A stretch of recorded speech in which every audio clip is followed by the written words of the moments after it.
नमस्कार। धारा जीएस में आप सभी का स्वागत है। मैं आपका आकाश सर उपस्थित हूं आप सभी के समक्ष एक बार फिर से नेशनल इंटरनेशनल करंट अफेयर लेके। इस वीडियो में जो टाइम पीरियड हम कवर करने वाले हैं वो होगा 21 से 30 अक्टूबर तक, अर्थात इस समय अवधि पर जितने भी इंपॉर्टेंट इवेंट घटित हुए हैं जो हमारे एग्जाम पॉइंट ऑफ व्यू से भी बहुत महत्वपूर्ण रहे हैं, उन सभी इवेंट को हम इस वीडियो में कवर करेंगे। हमारा अप्रोच हमेशा की तरह से वैसा ही रहेगा, current affair with static GK GS वाला अप्रोच होगा। अर्थात हम अपने आप को करंट अफेयर से अपडेट तो करेंगे ही, साथ ही साथ जहां पर जरूरत दिखेगा वहां पर उस करंट अफेयर से जुड़ा हुआ स्टैटिक जीएस वाला पार्ट भी कवर करते हुए चलेंगे, रिवाइज करते हुए चलेंगे। लॉजिक बहुत ही सरल है। उस जीएस वाले पार्ट से क्वेश्चन पूछे जाने की संभावना बहुत अधिक हो जाती है जिससे जुड़ा हुआ कोई मुद्दा करंट में बना रहा हो। इसीलिए करंट अफेयर के साथ साथ में हम उसके स्टैटिक जीएस वाले पार्ट को भी देखते हुए चलेंगे।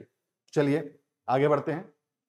सबसे पहली बात, जो भी टॉपिक हम डिस्कस करने वाले हैं इस वीडियो में, जो भी कंटेंट आप इस डिजिटल बोर्ड में देख रहे हैं, ये सारा कंटेंट आप पीडीएफ के फॉर्म में प्राप्त कर सकते हैं। उसके लिए आपको करना क्या होगा, बस आपको हमारा मोबाइल एप्लीकेशन डाउनलोड करना होगा। डाउनलोड करने के बाद जैसे ही आप एप्लीकेशन को ओपन करेंगे ऐसा होम पेज खुलेगा। टॉप के लेफ्ट कॉर्नर पर आप 3 हॉरिजॉन्टल लाइन देखेंगे, उसे क्लिक करेंगे तो ये वाला पेज ओपन होगा। उसमें फ्री मटेरियल आपको दिखेगा। उस फ्री मटेरियल को आप क्लिक करेंगे तो आपको national international current affair PDF वाला फोल्डर दिखेगा। उसमें से आप पीडीएफ प्राप्त कर सकते हैं। इस वीडियो का पीडीएफ तो आप प्राप्त कर ही सकते हैं, साथ ही साथ जितने भी करंट अफेयर के वीडियो आए हैं उनके पीडीएफ भी आपको यहीं पर मिल जाएंगे, एक ही जगह पर। तो आप रिवीजन के लिए उन पीडीएफ का इस्तेमाल करेंगे तो आपके लिए काफी लाभदायक होगा। चलिए आगे बढ़ते हैं। अब सबसे पहले हमेशा की तरह मुख्य कंटेंट पर जाने से पहले सभी टॉपिक को ब्रीफ में देख लेते हैं। इसमें हम करते क्या हैं, इस सेशन में इतने हिस्से में हम करते ये हैं कि जो भी टॉपिक हम डिटेल में पढ़ने वाले हैं उसका जो सबसे मुख्य बिंदु होगा, सिर्फ सिंगल लाइनर इंपॉर्टेंट कंटेंट, वो वीडियो की शुरुआत में ही हम देख लेते हैं। इससे होता यह है कि अगर हम सारे टॉपिक को डिटेल में नहीं देखना चाहते तो सबसे इंपॉर्टेंट वाला पार्ट हम वीडियो की शुरुआत में ही देख के खत्म कर लेते हैं। साथ ही साथ हमें यह भी पता चल जाता है कि आखिर इस पूरे वीडियो में हम कौन कौन सा टॉपिक कवर करेंगे और किस सीक्वेंस में करेंगे। चलिए, तो सबसे पहले हम देखते हैं जो पहला टॉपिक हम आज डिस्कस करने वाले हैं वो है प्रवासी भारतीय दिवस से। 18वां भारतीय प्रवासी दिवस आयोजित होगा कहां पर, उड़ीसा में। 17वां प्रवासी भारतीय दिवस आयोजित किया गया था मध्य प्रदेश इंदौर में। ये प्रवासी भारतीय दिवस होता क्या है, क्यों मनाया जाता है, क्या इसका रिलेवेंस है, इंपॉर्टेंस क्या है, वो आगे हम डिटेल में देखेंगे। उसके बाद जो दूसरा टॉपिक हम डिस्कस करेंगे वो होगा 2024 का economic freedom of the world report पर। हांगकांग इसमें सबसे शीर्ष पायदान पर है, पहले नंबर पर है, और भारत का इसमें जो रैंक आया है वो 84th है। अब ये economic freedom of world report है क्या, जारी कौन करता है, उसमें और कौन कौन सी इंपॉर्टेंट बातें हैं, आगे डिटेल में देखेंगे। उसके बाद मल्टी डायमेंशनल पॉवर्टी इंडेक्स 2024 का रिपोर्ट आ गया है, जिसमें हम दुनिया में गरीबी के क्या हालात हैं उस पर समझ अपनी बनाएंगे। हम ये भी देखेंगे, जो कि इस रिपोर्ट का इंपॉर्टेंट थीम रहा था, कि पॉवर्टी अमिड कॉन्फ्लिक्ट, मतलब कि ऐसे देश जहां पर संघर्ष हो रहे हैं, युद्ध चल रहे हैं या किसी भी प्रकार का कॉन्फ्लिक्ट है, डिस्टर्बेंस है, उन देशों में गरीबी के क्या हालात हैं, ये सबसे इंपॉर्टेंट थीम रहा था इस रिपोर्ट का, और उसके क्या डेटा आए हैं वो भी हम देखेंगे। साथ ही साथ ये मल्टी डायमेंशनल पॉवर्टी इंडेक्स होता क्या है, इंडिकेटर कितने हैं, कितने डायमेंशन होते हैं, वो भी साथ में देखते हुए चलेंगे। आपके ह्यूमन डेवलपमेंट वाले पार्ट के लिए, इकोनॉमी के लिए, पॉलिटी के लिए, निबंध के लिए ये वाला टॉपिक बहुत ही इंपॉर्टेंट है। उसके बाद अगले टॉपिक पर हम चलेंगे जो कि है मूनलाइट प्रोग्राम, जो कि लॉन्च किया गया यूरोप की space agency, European space agency के द्वारा। ये मूनलाइट कार्यक्रम या प्रोग्राम क्या है, तो एक तरह से आप समझ लीजिए ईएसए के द्वारा एक ऐसा नेटवर्क बनाया जा रहा है चंद्रमा के इर्द गिर्द, जिस नेटवर्क के माध्यम से नेविगेशन और कम्युनिकेशन बहुत ही इजी हो जाएगा। एक तरह से आप समझ लीजिए कि आने वाले समय पर जितने भी सरकार या प्राइवेट कंपनियां चांद पर किसी प्रकार का प्रोग्राम ला रही हैं, कोई मिशन ला रही हैं, उनको कम्युनिकेशन के लिए, नेविगेशन के लिए सपोर्ट सिस्टम, सपोर्ट सर्विसेज दिया जाएगा इस मूनलाइट प्रोग्राम के अंतर्गत। ठीक है, तो इस पर भी हम और डिटेल पर बात करेंगे। उसके बाद बंगाल की खाड़ी इंडियन ओशियन पर चक्रवात दाना आया। यह एक उष्णकटिबंधीय चक्रवात है, उड़ीसा के तट पर आया और कतर ने यह नामकरण किया था। तो आज हम लोग साइक्लोन के बारे में तो वैसे पिछले वीडियो में भी हम लोगों ने देखा था, आज हम लोग नामकरण वाला कॉन्सेप्ट थोड़ा सा समझेंगे। उसके बाद हम देखेंगे कि न्यूजीलैंड की महिला टीम ने अपना पहला T20 वर्ल्ड कप का टाइटल अपने नाम कर लिया। अभी तक ये लोग एक भी टाइटल इन्हें नहीं मिला था, एक भी वर्ल्ड कप का फाइनल नहीं जीते थे, लेकिन इस बार का जो T20 वर्ल्ड कप फाइनल हुआ है उसे न्यूजीलैंड ने जीता है। हराया किसे है? साउथ अफ्रीका को। और ये आयोजित कहां किया जा रहा था? तो दुबई में। पहले ऐसा निर्णय लिया गया था कि बांग्लादेश में आयोजित किया जाएगा, बट वहां पर बहुत सारे डिस्टर्बेंस हो रहे थे। आपको याद होगा शेख हसीना जी वाला केस चल रहा था और इस डिस्टर्बेंस की वजह से वहां पर ये कंपटीशन आयोजित कर पाना संभव नहीं हुआ, तो शिफ्ट किया गया था कहां पर? यूनाइटेड स्टेट्स ऑफ दुबई में। चलिए आगे बढ़ते हैं। अगला जो हम टॉपिक डिस्कस करेंगे वो आरबीआई की रिपोर्ट पर करेंगे। आरबीआई की रिपोर्ट ने 2024-25 के लिए वृद्धि दर का अजम्पशन दे दिया है। कैसी वृद्धि दर की? वास्तविक वृद्धि दर, रियल जीडीपी। ये रियल जीडीपी क्या है, नॉमिनल जीडीपी क्या है, इस पर भी हम डिफरेंसेस आगे पढ़ेंगे। इसके साथ साथ इकोनॉमिक ग्रोथ के साथ साथ सीपीआई का भी अजम्पशन दिया गया है। इसके अलावा हमारे एग्जाम के लिए एक मतलब इसी से जुड़ा हुआ एक पार्ट इंपॉर्टेंट हो जाता है, जिसमें जितने भी अंतरराष्ट्रीय संस्थाएं हैं या हमारी देश की भी संस्थाएं, प्रतिष्ठित संस्थाएं हैं, उनके द्वारा भारत की वृद्धि दर के लिए क्या प्रोजेक्शन किया गया है, ये डेटा भी पूछा जाता है। तो ऐसा एक लिस्ट आगे आपको स्लाइड में दिखेगा, जिसमें एक कॉलम में आपको वो संस्थाएं दिखेंगी और दूसरे तरफ दिखेगा कि अभी वर्तमान के वित्तीय वर्ष और जो वित्तीय वर्ष आगे आएगा उसके लिए वो पर्टिकुलर संस्था क्या प्रोजेक्शन कर रही है। तो वो आप लोग के लिए बहुत इंपॉर्टेंट है, खासकर प्रीलिम्स पॉइंट ऑफ व्यू से। उसके बाद अगला टॉपिक हम डिस्कस करेंगे, भारत और पाकिस्तान ने श्री करतारपुर साहिब कॉरिडोर एग्रीमेंट को और 5 साल के लिए एक्सटेंड कर दिया है। 2019 में ये एग्रीमेंट आया था, उसकी जो समय अवधि है वो समाप्त होने वाली थी, 5 साल के लिए एग्रीमेंट था, तो अनदर 5 ईयर के लिए इसे एक्सटेंड कर दिया गया है। तो थोड़ा सा हम इस श्री करतारपुर साहिब कॉरिडोर के बारे में समझेंगे, देखेंगे कि आखिर वो हमारे सिख धर्म के लिए कितना महत्वपूर्ण है, वो मतलब उसके जो भी और इंपॉर्टेंट रिलेवेंट पॉइंट होंगे वो उसी टॉपिक के साथ में हम देखेंगे। उसके बाद एक बहुत ही इंटरेस्टिंग टॉपिक हम डिस्कस करेंगे कि एशियन डेवलपमेंट बैंक का मेंबर बना है इजराइल, और कौन सा मेंबर बना है? 69th मेंबर बना है। इंटरेस्टिंग इसलिए है क्योंकि ये जो एशियन डेवलपमेंट बैंक है, इसका मुख्य रूप से कार्य जो है वो एशिया पैसिफिक वाले रीजन पर ज्यादा है, जो कि इजराइल उस एरिया पर बिलोंग नहीं करता। और ये देश बहुत ही ज्यादा न्यूज में भी रहा है। इसका एशियन डेवलपमेंट बैंक में शामिल होना कई अलग अलग मायनों पर अलग अलग प्रकार के विचार लेकर आ रहा है, इसलिए थोड़ा ज्यादा ही चर्चा होती है इस टॉपिक पर, अंतरराष्ट्रीय मीडिया में भी, देश की मीडिया में भी। तो इसलिए हो सकता है कि ये भी इंपॉर्टेंट बन जाए आपके एग्जाम के लिए कि एशियन डेवलपमेंट बैंक का जो हाल ही में सबसे नवीनतम देश सदस्य बना है उस देश का नाम क्या है? ध्यान रखिएगा, इजराइल। एशियन डेवलपमेंट बैंक है क्या, स्थापना कब हुई, हेडक्वार्टर क्या है, ये सारी चीजें हम आगे डिटेल में देखेंगे। उसके बाद ग्रेट निकोबार का एक पोर्ट है गलेथिया बे में, उसे भारत का 13th मेजर पोर्ट डिक्लेयर कर दिया गया है, उसको ये स्टेटस दे दिया गया है। अभी तक भारत में मेजर पोर्ट्स की जो संख्या थी वो 12 थी। ये ग्रेट निकोबार का जो गलेथिया बे पर पोर्ट है उसे 13वां मेजर पोर्ट का स्टेटस दिया गया है। अब ये गलेथिया है क्या, इस पोर्ट का कितना रिलेवेंट है, मतलब रिलेवेंस कितना है, ये पोर्ट जो है वो इंटरनेशनल मैरीटाइम या समुद्री या पानी में जो व्यापार होता है उसके लिए कितना महत्वपूर्ण है, ऐसे कुछ इंपॉर्टेंट आंकड़े भी हम देखेंगे। और उसके बाद हमारे पीएससी में कई बार क्वेश्चन पूछा गया है यह टॉपिक पर, उस पर हम बात करेंगे। टॉपिक क्या है? बैलन डियोर अवार्ड जो 2024 के लिए घोषणा कर दी गई है। फुटबॉल के क्षेत्र पर सबसे बड़ा पुरस्कार इसे माना जाता है। तो ये पुरस्कार प्राप्तकर्ता कौन है, किस देश से हैं, किस क्लब से खेलते हैं, ये सारी चीजें आगे हम डिटेल में देखेंगे। तो ये रहा टॉपिक्स इन ब्रीफ वाला सेक्शन। और उसके बाद हम लोग थोड़ा सा उन विद्यार्थियों के बारे में बात कर देते हैं जिन्होंने करंट अफेयर के वीडियो को देखना जरूरी समझा, उसके अंतिम तक देखना जरूरी समझा। अंतिम में पूछे गए प्रश्नों के उत्तर को देना सही समझा।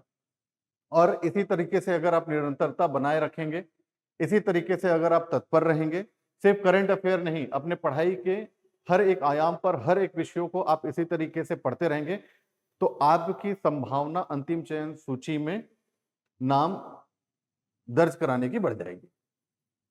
ठीक है, या फिर इसे थोड़ा सा सिस्टमेटिक कहूं तो आपका नाम अंतिम चयन सूची में आएगा, इसकी संभावना बढ़ जाएगी अगर आप इसी कीप इट अप वाले अप्रोच में बने रहेंगे। तो आपके लिए मेरे तरफ से ऑल द बेस्ट, बेस्ट विशेष। जागृति साहू जी, ऐश्वर्य कुमार साहू जी, लता देवांगन जी, अदिति पांडे जी, ज्योति साहू जी, श्वेता सिंह जी, लक्ष्मण यादव जी, ब्रजेश उमरलिया जी और लक्ष्मी चंद्राकर जी। इसी तरीके से आप अपने पढ़ाई को आगे बढ़ाते रहिए। चलिए अब सबसे पहले टॉपिक पर।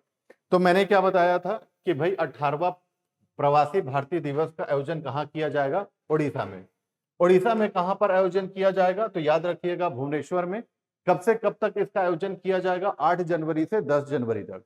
ये प्रवासी भारतीय दिवस का 18वां संस्करण है, ध्यान रखिएगा। और इसकी शुरुआत हुई थी वर्ष 2003 में। तो शुरुआत कब हुई थी? 2003 में। कौन सा संस्करण है? 18वां संस्करण है। कहां आयोजित किया जाएगा? भुवनेश्वर, उड़ीसा में। तारीख क्या रहेगी? 8 से 10 जनवरी। अब बात करते हैं कि ये प्रवासी भारतीय दिवस मनाया क्यों जाता है। तो देखिए, सामान्य तौर पर हर वर्ष ये 9 जनवरी को मनाया जाता है, क्योंकि यही वो दिन है जब 1915 को महात्मा गांधी जी दक्षिण अफ्रीका से भारत वापस लौटे थे। और इसी दिन को हम लोगों ने ऐसे सिलेक्ट कर लिया कि इसी दिन को हम प्रवासी भारतीय दिवस के तौर पर मनाएंगे, और हमारे भारतीय मूल के नागरिक जो विदेशों में काम कर रहे हैं उनके साथ भारत के संबंध को और मजबूत करेंगे, जिससे उनका जो योगदान है अंतरराष्ट्रीय स्तर पर, जिसकी वजह से भारत को काफी लाभ मिल रहा है, एक तरह से उन्हें धन्यवाद करने के लिए ये दिवस हम मनाएंगे। ठीक है, इसकी जो शुरुआत हुई थी वो 2003 में हुई थी। LM सिंघवी जी की अध्यक्षता पर एक उच्च स्तरीय समिति का गठन किया गया था, और उन्होंने ये बताया था कि हमें इस तरह का प्रवासी भारतीय दिवस जैसा कुछ मनाना चाहिए, ताकि इन भारतीय मूल के नागरिकों को हम थैंक्स कह सकें और उनके साथ अपने व्यवहार संबंध को और मजबूत कर सकें। जैसा कि मैंने बताया, शुरुआत कब हुआ था? 2003 में, याद रखिएगा। और 70वां कब आयोजित किया गया था? 2023 में। और कहां आयोजित किया गया था? मध्य प्रदेश, इंदौर में। तो ये दोनों ही इंपॉर्टेंट है, 17th वाला भी इंपॉर्टेंट है और ये 18th वाला भी इंपॉर्टेंट है, क्योंकि आपके एग्जाम के लिए दोनों का रिलेवेंस बन जाता है। चलिए आगे बढ़ते हैं। उसके बाद 2024 का economic freedom of world report, Hong Kong पहले नंबर पर है, ये आप ध्यान रखिएगा। ठीक है, इसमें उनके ऑफिशियल हैंडल से ये ट्वीट आया कि खुशी मनाते हुए कि भैया हम लोग जो है, हमारे यहाँ जो रूल्स एंड रेगुलेशंस हैं वो व्यापार करने के लिए, अर्थव्यवस्था के लिए, आर्थिक निर्णयों के लिए, इकोनॉमिक एक्टिविटी के लिए बहुत ही अनुकूल रेगुलेशंस हैं। इस वजह से हमारे यहाँ पर इकोनॉमिक एक्टिविटी करना बहुत ही सरल होता है, उसकी काफी आजादी दी गई है, ज्यादा रोकथाम नहीं लगाई गई है। ठीक है, ये 29th एडिशन का रिपोर्ट था। ये किसके द्वारा जारी किया जाता है? तो कनाडा के फ्रेशर इंस्टीट्यूट के द्वारा, और हांगकांग इसमें पहले नंबर पर आ जाता है। कितने सदस्य थे इसमें? 165 सदस्य थे, उसमें हांगकांग पहले नंबर पर आया। भारत में इकोनॉमिक फ्रीडम कितना है? तो जितना भी है उसके हिसाब से भारत का जो रैंक है वो 84th है। पिछले साल 87 था, और इस तरह से हम लोगों ने ग्रोथ किया है। बल्कि चाइना में, जो कि इकोनॉमिक पावर है, उनका रैंक काफी पीछे है, रशिया का उनसे भी पीछे है। ठीक है, तो ये हमारे लिए उपलब्धि है। जब भी आप मेंस में ऐसी बात कुछ करेंगे जिसमें आप ये बताएंगे कि भारत में व्यापार करना कितना सरल है, ईज ऑफ डूइंग बिजनेस कितना है, कितनी आजादी है, लेसेज फेयर कितना है, जब आप ये सारी चीजों पर बात करेंगे तब आप इस रिपोर्ट का उल्लेख कर सकते हैं, बता सकते हैं कि आखिर कैसे हम धीरे धीरे इस क्षेत्र पर, इस पैमाने पर आगे बढ़ रहे हैं। 87 से हमारा रैंक 84th हो गया। ठीक है, चलिए अब आगे बढ़ते हैं और एक आप लोगों के लिए जानकारी, अगर आप सीजीपीएससी 2025 के लिए तैयारी कर रहे हैं, अभी जो प्रीलिम्स होगा फरवरी में वो नहीं, जो 2026 के फरवरी में प्रीलिम्स होगा वो वाला पीएससी जिसे हम सीजीपीएससी 2025 कहेंगे, अगर आप उसकी तैयारी करना चाहते हैं तब आपको हमारे इस बैच में जरूर शामिल होना चाहिए, जो कि है लॉन्ग टर्म सीजीपीएससी का प्री प्लस मेंस बैच। ये ऑफलाइन और ऑनलाइन दोनों ही मोड पर आपके लिए अवेलेबल रहेगा। ऑनलाइन में आपको लाइव के साथ साथ में रिकॉर्डेड लेक्चर्स की भी सुविधा दी जाएगी, ताकि अगर आप ऑफलाइन क्लास ना आ पाए तो आप घर बैठे उसे लाइव देख सकें, और लाइव भी अगर ना देख सकें तो रिकॉर्डेड लेक्चर आपके मोबाइल एप्लीकेशन में, हमारे एप्लीकेशन में डाल दिया जाएगा रहेगा, जिसे आप बाद में भी देख सकते हैं। आगे चलकर रिवीजन के लिए भी आप उस पर इस्तेमाल कर सकते हैं। यह बैच हिंदी और इंग्लिश मीडियम के छात्रों के लिए है, दोनों ही माध्यम के छात्रों के लिए सेपरेट बैच होगा, बाइलिंगुअल नहीं होगा। इंग्लिश मीडियम वालों के लिए इंग्लिश मीडियम बैच और हिंदी मीडियम वालों के लिए हिंदी मीडियम बैच। यह बैच शुरू होगा 21 नवंबर से, ध्यान रखिएगा। जो इसकी टाइमिंग होगी, इंग्लिश मीडियम वाले बैच की टाइमिंग होगी सुबह 7:30 से 10:30, और हिंदी मीडियम वाली की टाइमिंग होगी 5:30 से 8:30 PM का। 16 महीने का इसका ड्यूरेशन है। ऑनलाइन एक्सेस की वैलिडिटी 24 महीने है। एक बहुत ही इंटरेस्टिंग बात इसमें यह भी है कि अगर आप हमारे इस बैच में शामिल होते हैं तो आपको ऑफलाइन क्लास का एक्सेस टिल सिलेक्शन तक दिया जाएगा। एक बार आप इसमें शामिल हो जाएं तो जब तक आपका सिलेक्शन होना तब तक आप हमारे इस बैच के सदस्य रहेंगे, हमारे क्लासेस के सदस्य रहेंगे। आप उसमें चाहे अपने पूरे सब्जेक्ट कितने भी टाइम पढ़ लें, 2 राउंड 3 राउंड आप रिवाइज करते रहें, उसके लिए आपको कोई मनाही नहीं होगी। Offline course access validity till selection होगा। अधिक जानकारी के लिए यह नंबर दिया गया है, इस नंबर पर आप संपर्क कर लेंगे। चलिए आगे बढ़ते हैं। अब वैश्विक बहुआयामी गरीबी सूचकांक global multi dimensional poverty index, ठीक है, 2024 इसका रिपोर्ट आया। रिपोर्ट कौन जारी करता है? तो रिपोर्ट जारी करता है OPHI, O for Oxford, P for poverty and human development initiative, human development and I for initiative, और यूनाइटेड नेशन डेवलपमेंट प्रोग्राम। इन दोनों के द्वारा ये रिपोर्ट लाया जाता है। और ये रिपोर्ट कब आता है, कितने अंतराल में आता है? तो वार्षिक आता है, 1 साल में ये रिपोर्ट आएगा। तो जरा इनके ऑफिशियल हैंडल का ये कंटेंट हम पढ़ लेते हैं। Global MPI 2024 is available now. The theme of this report is poverty amid conflict. क्या है थीम? संघर्षों के बीच गरीबी, poverty amid conflict. Overlaying conflict data with multidimensional poverty data to be better understand their interlinkages across countries and over time. क्या मतलब हुआ इसका, यहां समझेंगे, ऐसे घबराओ मत। चलिए थीम याद रखना बहुत इंपॉर्टेंट है, संघर्ष के बीच गरीबी, पॉवर्टी अमिड कॉन्फ्लिक्ट। इसमें 112 देशों के आंकड़े लिए गए, ठीक है। तो जितने 112 देश थे, उस 112 देशों में जो टोटल पॉपुलेशन थी उसकी संख्या कितनी है? 6.3 बिलियन। और उसमें से 1.1 बिलियन लोग तीव्र बहुआयामी गरीबी में आए, सीरियस कैटेगरी में हैं। लगभग कितना? 18.3%। तो 6.3 में से 1.1 बिलियन अर्थात 18% लोग सीवियर गरीबी का सामना कर रहे हैं। और उसमें से ये जो 1.1 बिलियन है, इसमें से 40% अर्थात 455 मिलियन लोग किस देश में रहते हैं? जो हिंसक संघर्षों से ग्रस्त है, ठीक है। तो एक तरह से आप ये देख सकते हैं कि जब युद्ध छिड़ते हैं, संघर्ष होते हैं, तो उससे गरीबी कितनी ज्यादा बढ़ती है। 40% गरीबी जो सीरियस कैटेगरी वाले हैं ना, नॉर्मल कैटेगरी तो बात ही अलग है, जो सीरियस कैटेगरी वाले हैं उसका 40% कहां पर है? संघर्ष, हिंसक संघर्षों से ग्रस्त देशों में वो जनता है। ठीक है, अब गरीबी में रहने वाले लोगों की सबसे बड़ी संख्या वाले 5 देश, सबसे पहले आपको अब क्या दिख रहा है, भारत। लेकिन घबराना नहीं, क्योंकि जनसंख्या भी भारत की सबसे ज्यादा है, इसलिए गरीबी भी वहां सबसे ज्यादा दिख रही है, समझ गए। लेकिन परसेंटेज में कंपैरेटिवली कम होगा। जैसे एक बार मैं यहां दिखा देता हूं, ताकि इतना डरो नहीं कि भारत में इतनी गरीबी है। देखो, सबसे ज्यादा आपको गरीबी कहां पर दिख रही है, भारत में दिख रही है, क्योंकि जनसंख्या ज्यादा है भारत की। लेकिन वही परसेंटेज अगर देखोगे तो दूसरे देशों की तुलना में परसेंटेज कम है ना। लेकिन फिर भी जब गरीबों की संख्या की बात होगी तो उसमें भारत पहले पहले वाले नंबर पर आएगा। और 5 देश, भारत, पाकिस्तान, इथियोपिया, नाइजीरिया और कांगो, ये 5 देश जो आप देख रहे हैं, इसमें सबसे ज्यादा गरीबी देखी जाती है। मतलब टॉप के 5 देश हैं। ध्यान रखना, कहां यूज होगा, वहीं पर यूज होगा जो इसका थीम है, पॉवर्टी अमिड कॉन्फ्लिक्ट। जैसी कुछ बात आपको करनी होगी, इन डेटा को आप यूज कर सकते हैं।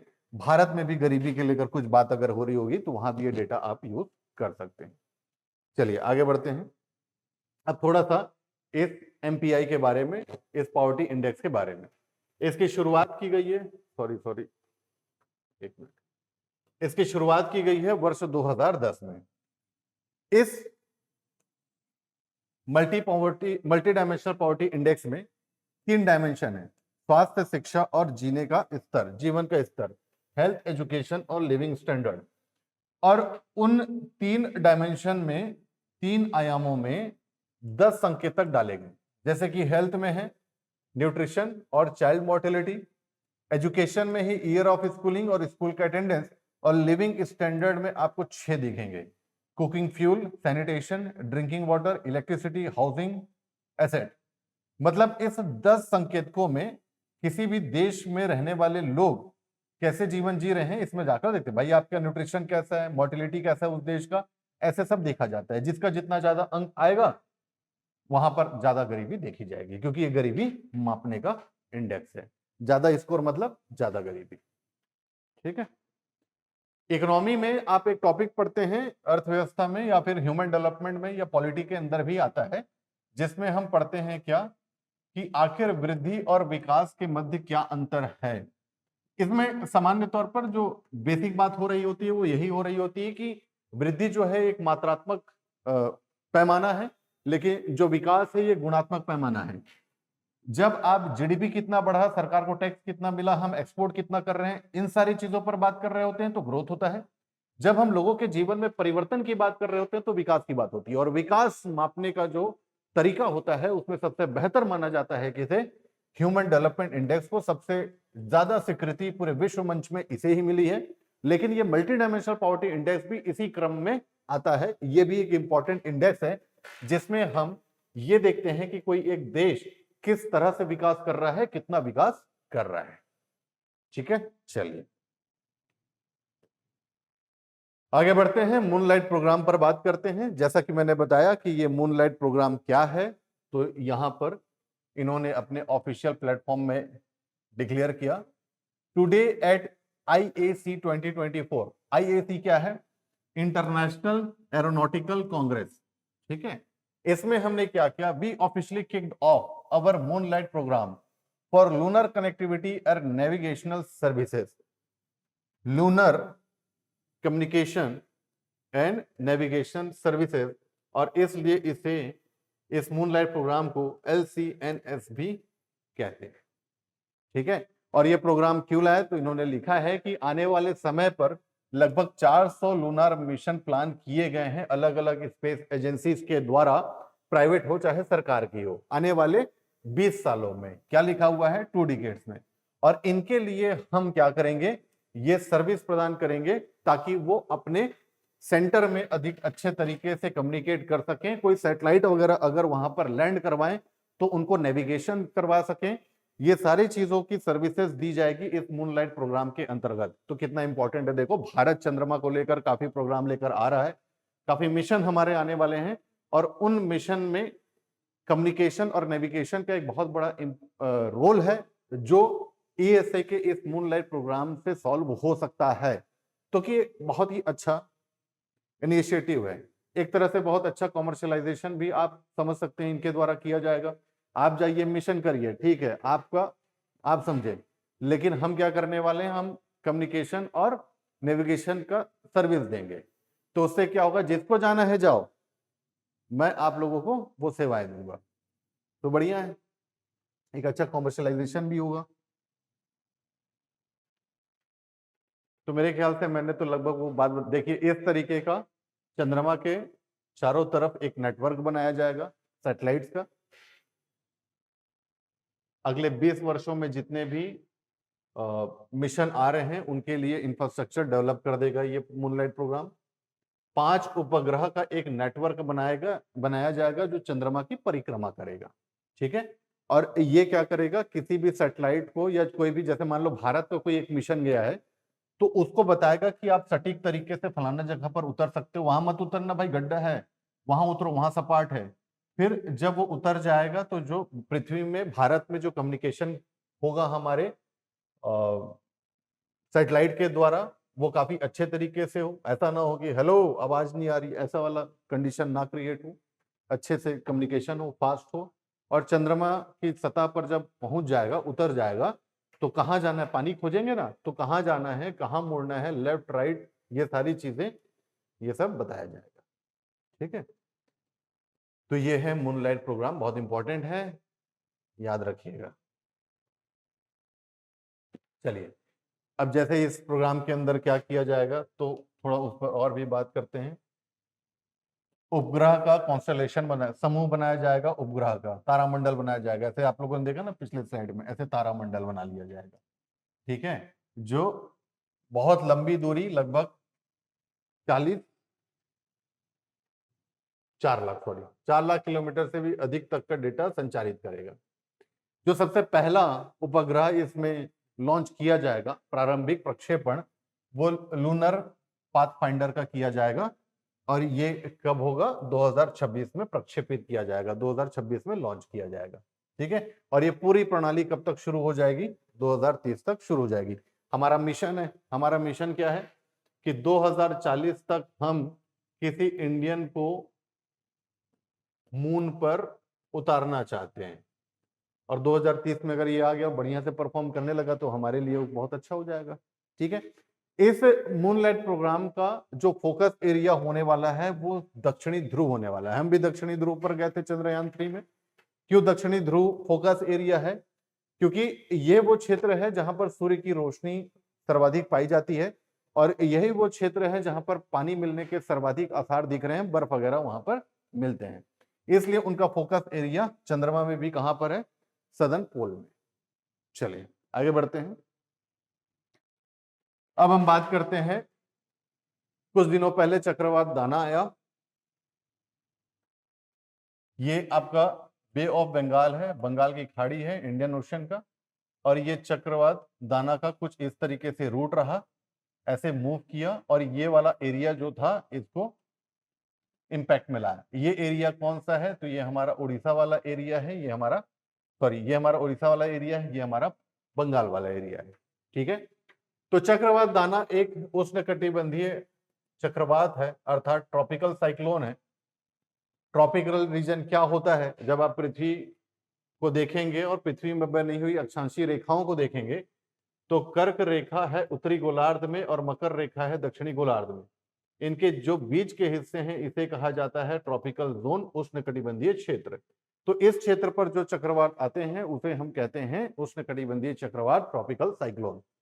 इसका लैंडफॉल बिंदु कहां था, तो भीतरकनिका राष्ट्रीय उद्यान और धामरा तट पर था, ठीक है। कितना था भाई, सीरियस मामला था कि उसकी सीरियसनेस, किसी भी साइक्लोन की सीरियसनेस, जो तूफान आ रहे हैं उसकी जो सीरियसनेस है, वो इस बात से देखी जाती है कि आखिर कितने किलोमीटर प्रति घंटे की रफ्तार से हवाएं मूव कर रही हैं, जो कि काफी ज्यादा था इस दाना का, 120 किलोमीटर प्रति घंटा, ठीक है।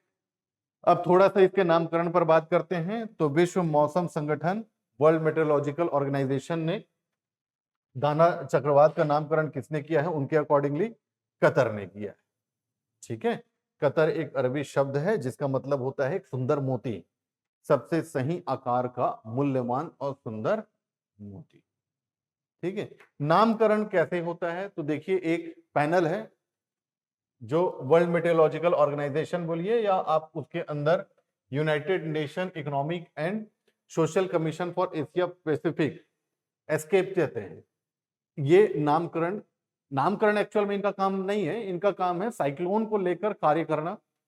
और साइक्लोन को लेकर कार्य करना मतलब जो साइक्लोन आते हैं वो काफी त्रासदी लेकर आते हैं, तो वो साइक्लोन कैसे बनते हैं, कहाँ बनते हैं, कब बनेंगे, कैसे बनेंगे, उनका मूवमेंट क्या होगा, कितनी तीव्रता होगी, कितना हानि होगा, क्या उसकी इंटेंसिटी है, उन सारी चीजों को लेकर वो स्टडी करते हैं, एनालिसिस करते हैं और उससे रिलेटेड फिर रिपोर्ट दुनिया लोगों के सामने, सरकारों के सामने लाते हैं, जिससे कि हम बचाव कार्य पहले से कर सकें उसकी तीव्रता की गंभीरता के आधार पर। तो ट्रॉपिकल साइक्लोन के वार्निंग सिस्टम पर काफी अच्छा ये मतलब काम करना इनका मेन ऑब्जेक्टिव है।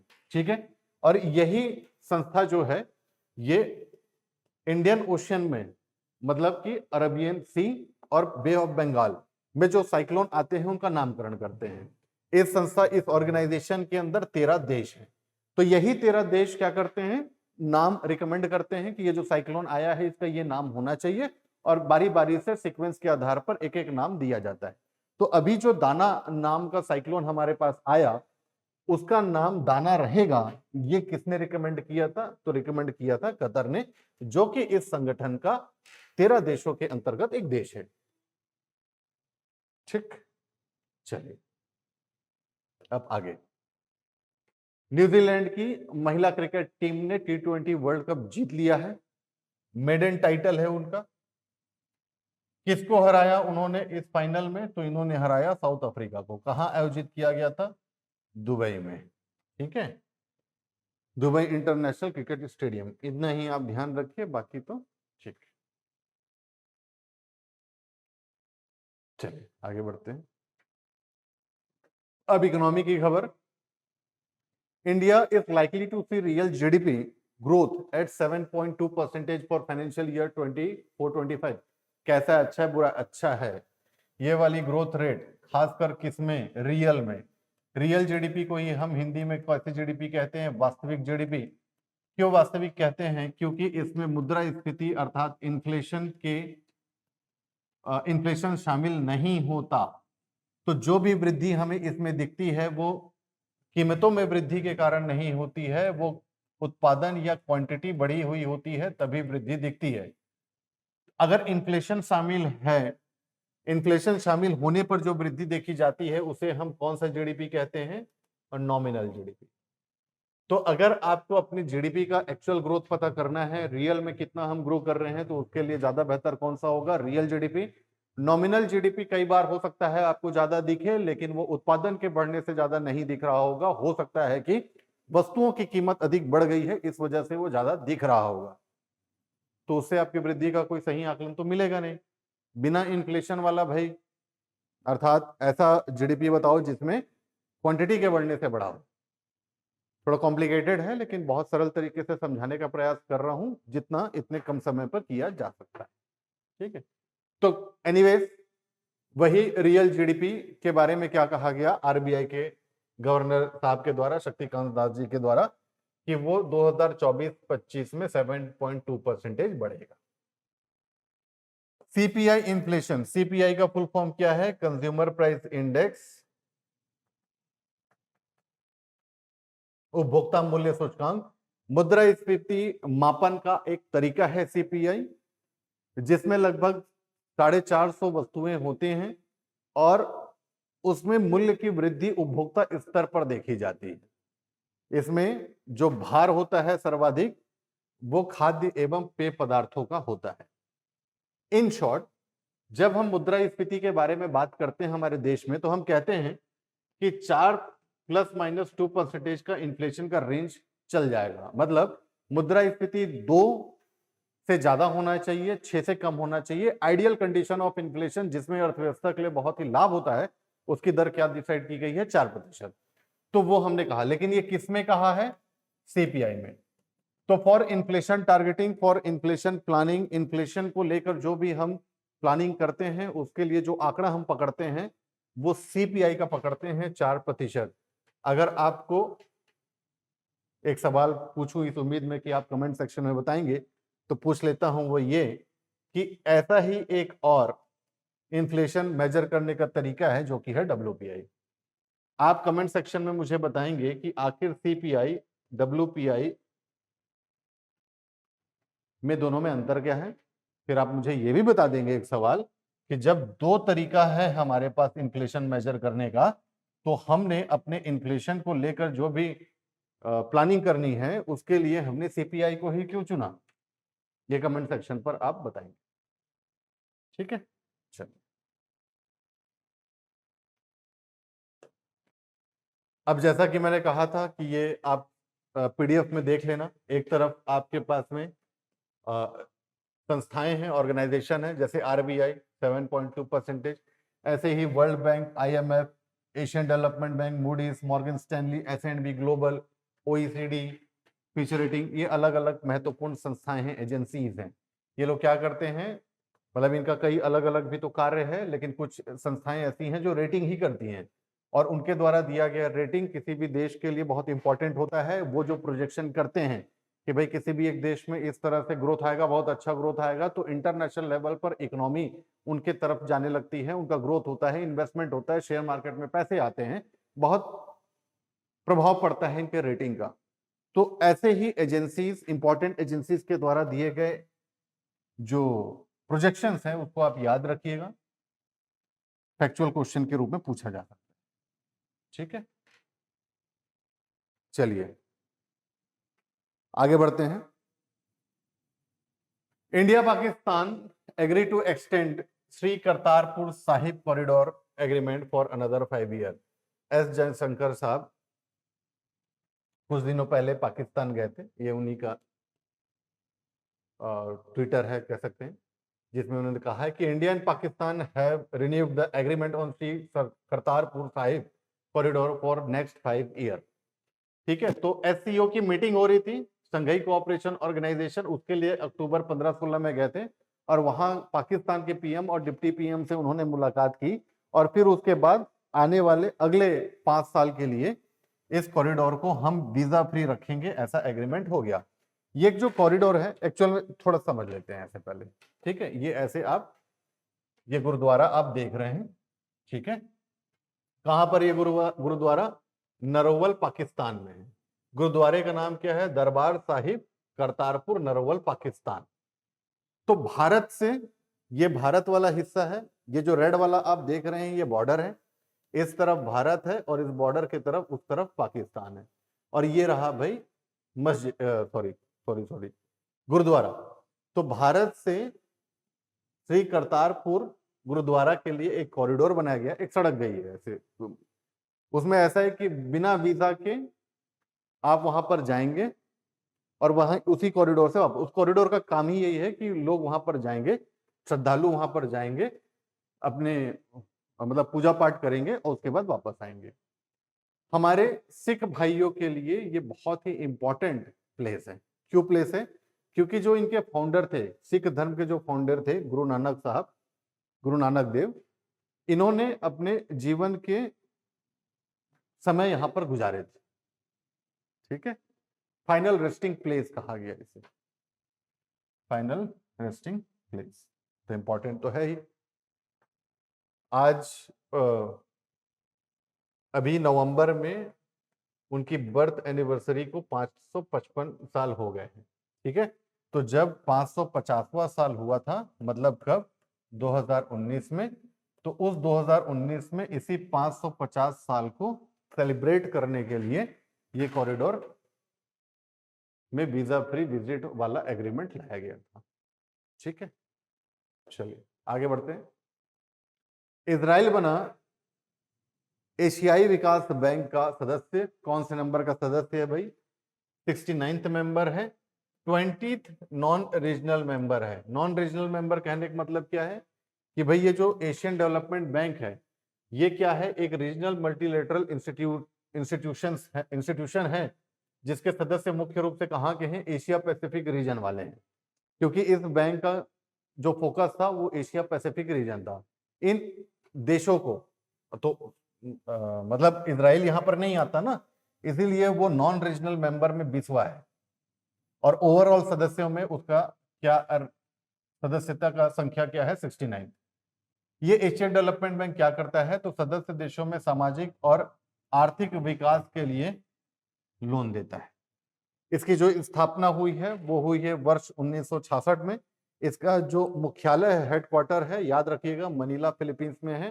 पेपर 7 पार्ट 2 के लिए बहुत इंपॉर्टेंट है। एशियन डेवलपमेंट बैंक का जब स्थापना हुआ तो भारत उसका फाउंडिंग मेंबर था। ठीक है, चलिए आगे बढ़ते हैं। अब ग्रेट निकोबार आइलैंड को 13वां मेजर पोर्ट का स्टेटस दिया गया। ये पढ़ूं इससे पहले इसको जरा मैं समझा देता हूं थोड़ा सा ऐसा। ये देखिए भाई, ठीक है, ये रहा हमारा अंडमान निकोबार आइलैंड ग्रुप।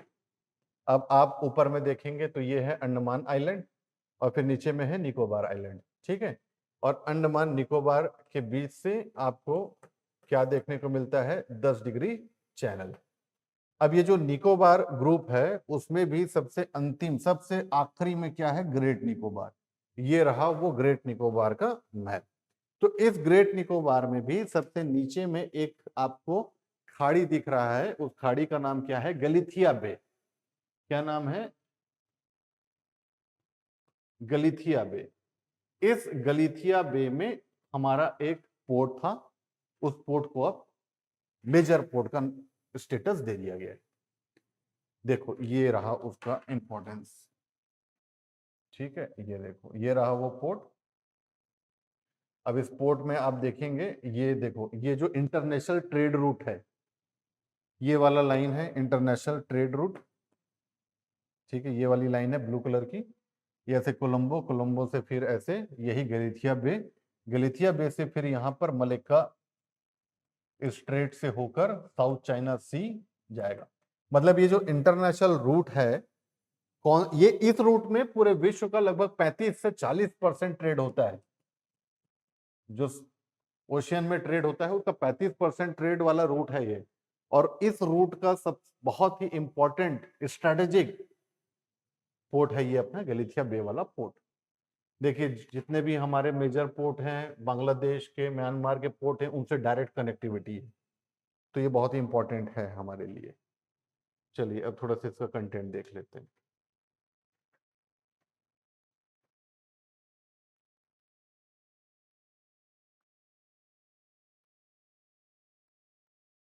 ठीक है, चलिए, तो इस पोर्ट का नाम क्या है, इंटरनेशनल कंटेनर ट्रांसशिप पोर्ट। तो क्या बोलते हैं उसको, आईसीटीपी, गलीथिया बे में है। और इसे जो है 13th मेजर पोर्ट दे दिया गया है। और चेन्नई का कमराजार पोर्ट था, उसको 12वां स्टेटस दिया गया था। इसको आप एन्नोर पोर्ट के नाम से भी जानते हैं। ठीक है, अब 13वां वाला हमारा, इसका जो स्ट्रेटेजिक इंपॉर्टेंस है,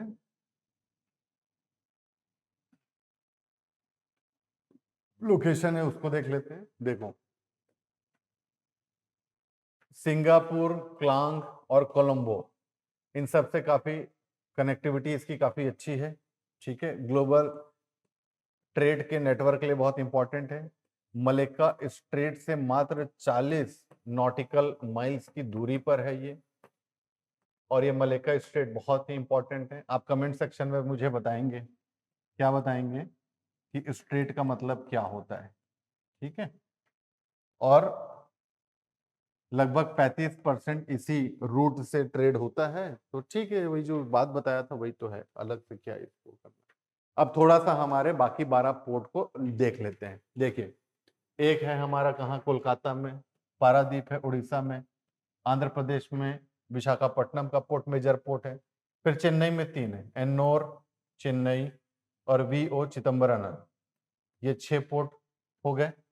फिर उसके बाद केरल में कोच्चिन का, फिर उसके बाद कर्नाटक में 8वां नीमंगलेरो, फिर मार्मो गोवा, गोवा में आपका, मुंबई में आपका हो गया ये 8 9 ये हो गया 10 11 12वां कहाँ छोड़ दिया यार।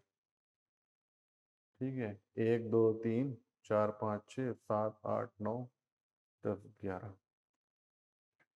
ओ सॉरी सॉरी, मुंबई में महाराष्ट्र में 2 हैं। ठीक है मुंबई और जवाहरलाल नेहरू पोर्ट। तो इस तरह से 12 पोर्ट हैं। आप ऐसे लोकेशन राज्य याद रखेंगे। ये जो इतना 6 है इसको बोलते हैं ईस्टर्न कोस्ट वाला, कोस्ट वाला, इधर बोलते हैं वेस्टर्न कोस्ट वाला। तो ऐसे आप याद रखेंगे, ईस्टर्न वाला याद रखेंगे, वेस्टर्न वाला याद रखेंगे, और 13वां तो अभी है। चलिए बैलन डी और अवार्ड दोनों, यहाँ पर आपको 2 खिलाड़ी के इमेज दिख रहे हैं। ये दोनों ही खिलाड़ी कहाँ से हैं? स्पेन से हैं। जो पुरुष खिलाड़ी हैं उनका नाम रॉड्री है और जो महिला खिलाड़ी हैं उनका नाम है एइटना बोनबती। इन दोनों को फुटबॉल के सबसे प्रतिष्ठित अवार्ड जिसे माना जाता है वो प्राप्त हुआ है, जिसे कहा जाता है बैलन डी'ओर अवार्ड 2024 का। ठीक है, ये जो रॉड्री हैं पुरुष खिलाड़ी हैं, ये स्पेन के खिलाड़ी हैं लेकिन क्लब के तौर पर मैनचेस्टर सिटी के क्लब से खेलते हैं। और ये जो है इन्होंने अपना पहला बैलन डी'ओर अवार्ड जीता है। ठीक है, और ये स्पेन के पहले खिलाड़ी बने जिन्हें अवार्ड मिला है 1960 के बाद। ये जो बॉनमती हैं, ये बार्सिलोना से खेलती हैं, स्पेन की हैं लेकिन बार्सिलोना फुटबॉल क्लब है वहां से ये खेलती हैं। इन्हें पहले भी ये अवार्ड मिल चुका है।